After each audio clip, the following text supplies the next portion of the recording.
Hello students, नमस्कार। आप सभी को प्रैक्टिस पेपर कराए जा रहे हैं जो 2023-24 के हैं। मैंने ABC कोड पहले डाल दिए हैं और उसी सीरीज में आज D कोड डाल रहे हैं। आप इसको करा रहे हैं।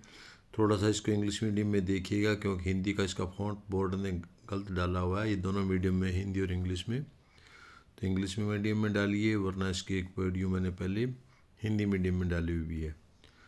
तो आप इसके देखिए। पहले प्रश्न पर हम सबसे पहले चलते हैं। इसके कुछ निर्देश हैं। पहले पेपर पर चलते हैं। व्हाट वाज द कामांडा गाटा मारू। ये कामागाटा मारू क्या था? ये एक समुद्री जहाज था, सीप था। इसलिए आपका पहला उत्तर बनता है ए सीप। बाकी को आप छोड़ सकते हैं। इसके बाद दूसरा है आपका प्रश्न, in which language was the newspaper named Kesari edit by the Bal Gangadhar तिलक। बाल गंगाधर तिलक द्वारा केसरी नामक जो अखबार चलाया गया था वो किस भाषा में था? वो मराठी भाषा में था। तो आपको याद है, पीछे आपने किया भी था। तो इसको मराठी को चिन्हित करेंगे आप, मराठी पर निशान लगाएंगे और फिर अगले प्रश्न पर चलेंगे। अगला प्रश्न आपका, who was the first person in India to give the principle theory of the drain of the wealth. Bharat में पहले कौन थे जिन्होंने ड्रेन ऑफ वेल्थ थ्योरी दी? सिद्धांत दिया, थ्योरी दी। ये कौन थे? दादा भाई नारोजी।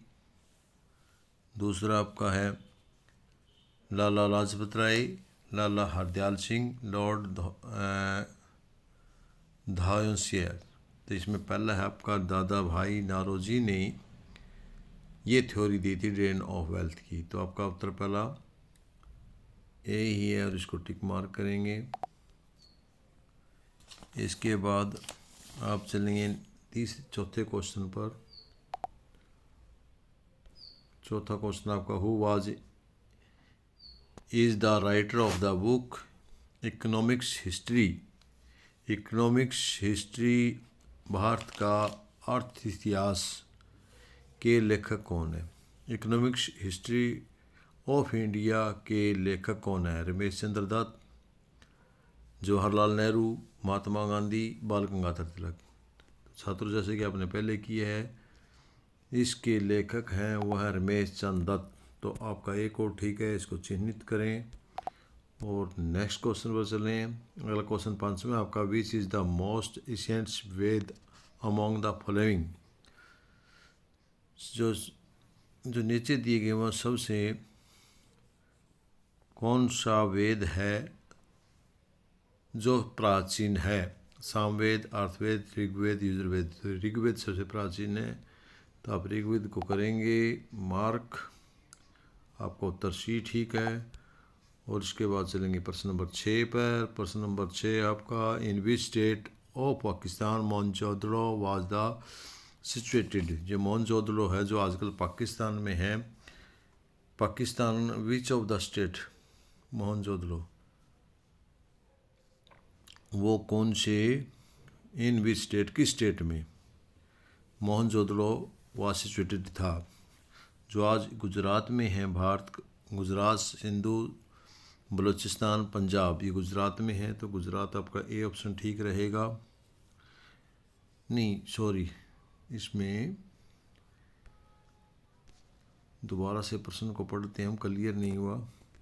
इन विच स्टेट ओ पाकिस्तान, यहाँ ब्रैकेट में पाकिस्तान दिया है तो इसलिए गुजरात में है, सिंध में, इसमें या पंजाब में। तो इसका उत्तर आपका सिंध रहेगा। सिंध को टिक मार्क करेंगे आप। इस क्वेश्चन को ध्यान से करना, थोड़ा डाउट करने वाला है, कंफ्यूज करने वाला है। आगे हम चलते हैं अगले क्वेश्चन पर। 7वां question, what is the main reason for the land devastation in Gujarat.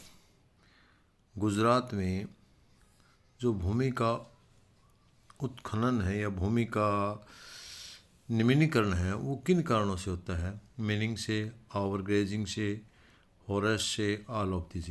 Meaning खनन से, अधिक पशुचारण से और वनों के काटने से, ऑल ऑफ दिस। तो यहाँ अकॉर्डिंग टू बोर्ड और अकॉर्डिंग टू बुक आपका अति पशुचारण से होता है। तो इसका उत्तर आपका ओवर ग्रेजिंग आएगा। तो राजस्थान में, गुजरात में, तो इसका बी उत्तर रहेगा। आप बी उत्तर टिक मार्क करेंगे और आगे चलेंगे। Which industries uses limestone as the raw material? Fertiliser industry, cement industries, textile industries, all the above. जो स्टोन है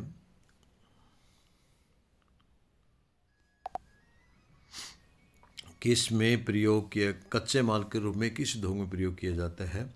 वो सीमेंट इंडस्ट्री में होता है। तो सीमेंट बी आपका आंसर, इसका बी को हम टिक मार्क करेंगे और इसके बाद अगले क्वेश्चन पर चलेंगे। अगला क्वेश्चन आपका 9वां।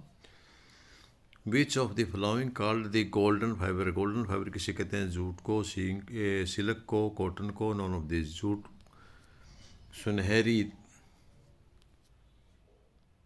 सुनहरी सूत कहलाता है। तो हम इसको जूट को ए को आपका टिक मार्क करेंगे और ये अपना उत्तर होगा, जूट अपना उत्तर होगा। और 10वें क्वेश्चन पर चलेंगे। 10वां question, how much the percent of the population in the Belgium lives in the Wallonia region? Wallonia में कितने परसेंट लोग धर्म के लोग रहते हैं? तो वहाँ 59% लोग हैं पूरे देश में। वे बेल्जियम में अकेले वोलोनिया में रहते हैं। तो यहाँ इसका उत्तर आपका कितना आएगा?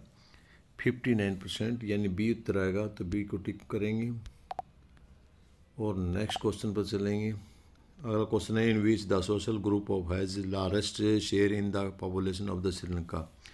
जो श्रीलंका में जनसंख्या, उसका अधिकतर जनसंख्या कौन से किसकी है? विच ग्रुप, किस ग्रुप की है? सिंहलीज, मुस्लिम, श्रीलंका तमिल, इंडियन तमिल। तो सबसे ज़्यादा वहाँ सिंहली है। आपका पहला ही उत्तर शुरू है, पहला ही आंसर ए, इसको टिक मार्क करेंगे और नेक्स्ट क्वेश्चन पर चलेंगे। In which the following of the subject of union list? Communication, police, defence, currency, defence और कम्युनिकेशन सारे यूनियन के हैं। बट यहाँ इन्होंने यूनियन का नहीं पूछा है, तो वो पुलिस है। ये स्टेट का होता है, आपका राज्य का होता है। तो हम बी को चिन्हित करेंगे और आगे चलेंगे। प्रश्न number 13, when was a big step taken in the direction of the real decentralisation? ये डिसेंट्रलाइजेशन है विकेंद्रीकरण।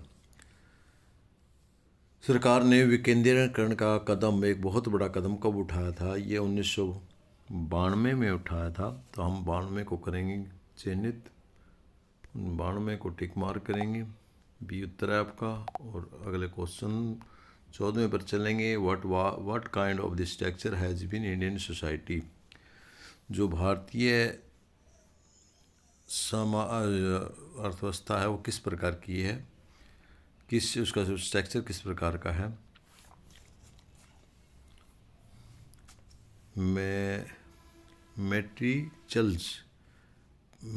मैट्रिचल और patriarchal, both matriarchal and patriarchal, none of this. वो तो मैट्रियल चल नहीं है, ये पैट्रिचल है पितृभक्ति, यानी मातृ प्रधान, पितृ प्रधान। सी में है मातृ और पितृ दोनों प्रधान और डी में नॉन ऑफ द। जो भारतीय समाज है वो पितृ प्रधान समाज है। तो इसका मतलब आपका उत्तर है बी को टिक मार्क करेंगे और आगे चलेंगे। According to the census 2011, how much the Hindus population in India? 2011 की जनगणना के अनुसार भारत की जनसंख्या कितनी है? तो भारत कितनी थी? तो भारत की जनसंख्या 79.8%। आपका बी उत्तर ठीक है और बी को आप टिक मार्क करेंगे और फिर अगले क्वेश्चन पर चलेंगे। अगला क्वेश्चन आपका 16, when was the Telugu Desam party formed? Telugu Desam party कब बनी?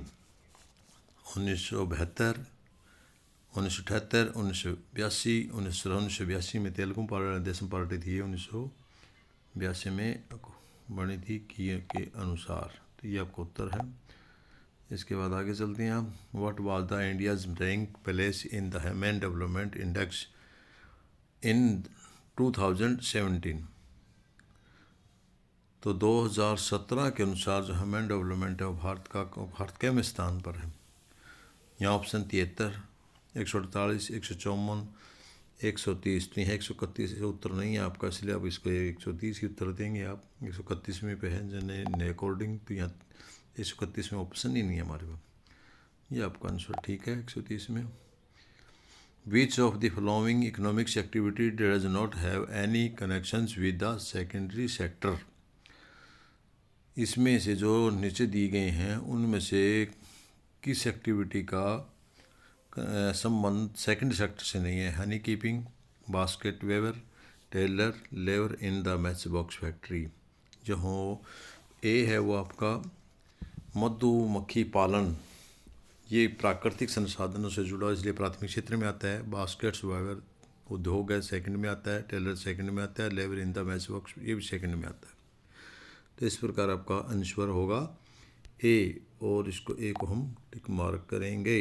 इसके बाद चलेंगे अगले क्वेश्चन पर। अगला क्वेश्चन 19 में आपका विच of the following is not a formal source. जो निम्न है उनमें से क्या उन सा फॉर्मल सोर्स नहीं है,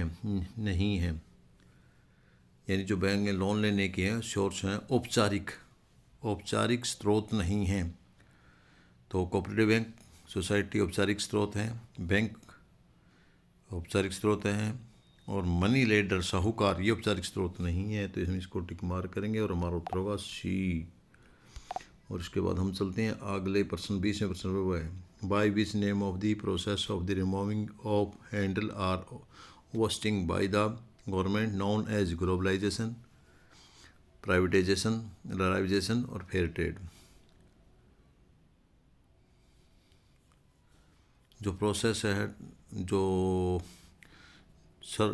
रुकावटें और विघ्न जो हटाने की प्रोसेस है सरकार ने अपनाई है, वो किस रूप में जानी जाती हैं। ग्लोबलाइजेशन के रूप में नहीं, प्राइवेटाइजेशन के रूप में नहीं, लाइबलाइजेशन के रूप में नहीं, तो फेयर ट्रेड। इनमें से किसके रूप में है? चार हमारे पास। पहला है वैश्वीकरण, दूसरा आपका निजीकरण, तीसरा है उदारीकरण और चौथा है फेयर ट्रेड, व्यापार।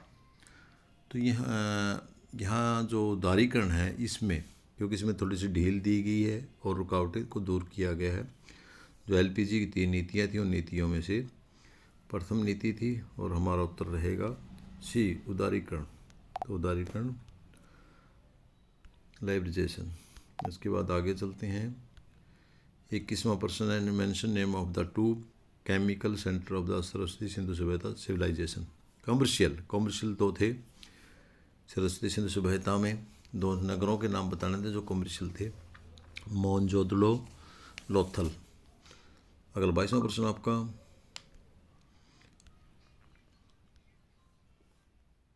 Y Rome is called a city of 7 hills.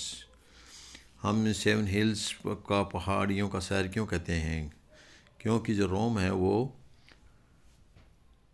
डाइबर नदी के किनारे 7 पहाड़ियों पर बसा हुआ है, इसलिए हमें 7 पहाड़ियों का शहर उसे कहते हैं। Name of the 4 crops of the kharif season. जो खरीफ सीजन की मौसम की 4 फसलें उनके नाम बताने हैं। नंबर 1 कपास, नंबर 2 चावल, नंबर 3 बाजरा, नंबर 4 ज्वार। 25वां प्रश्न आपका give the 2 uses of the manganese. तो आपने बताने हैं कि जो मैग्नीज है उसके 2 उपयोग बताने हैं। एक तो इसका उपयोग होता है इस्पात बनाने में, इस्पात के उद्योग में, और दूसरा कीटनाशक के उद्योग में इसका उपयोग होता है। तो आप ये 2 लिख सकते हैं इसमें।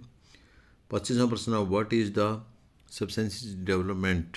एक धन्य विकास किसे कहा जाता है? काफ़ी बार ये प्रश्न आता है, आपका भी आया हुआ है कि ऐसा विकास जिसमें भावी पीढ़ी का सोच रखी हो और पर्यावरण के बारे में, कि पर्यावरण को कोई नुकसान ना हो और भावी पीढ़ी के लिए संसाधन बचें, ऐसे विकास को धन्य विकास कहा जाता है।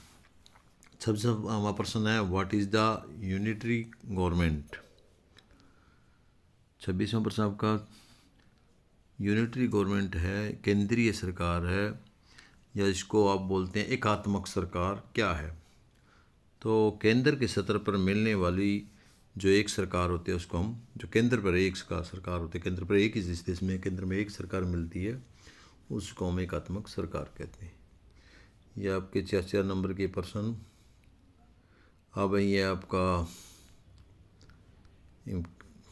प्रश्न उत्तर छांटने, इसमें से आपका पहला, हिंदी मीडियम में आप किसी वजह से, फॉन्ट की वजह से इसको सही नहीं देख पा रहे, बट इंग्लिश में आप इसको पढ़ सकते हैं अच्छे से पढ़ के। Sri Lanka became an independent nation in 1948. These later as the Sinhalese community wanted to dominate the government on the basis of their majority. Basic of this, the democracy selected government took the step under the majorism to the establish to the supremacy of the Sinhalese community in the 1950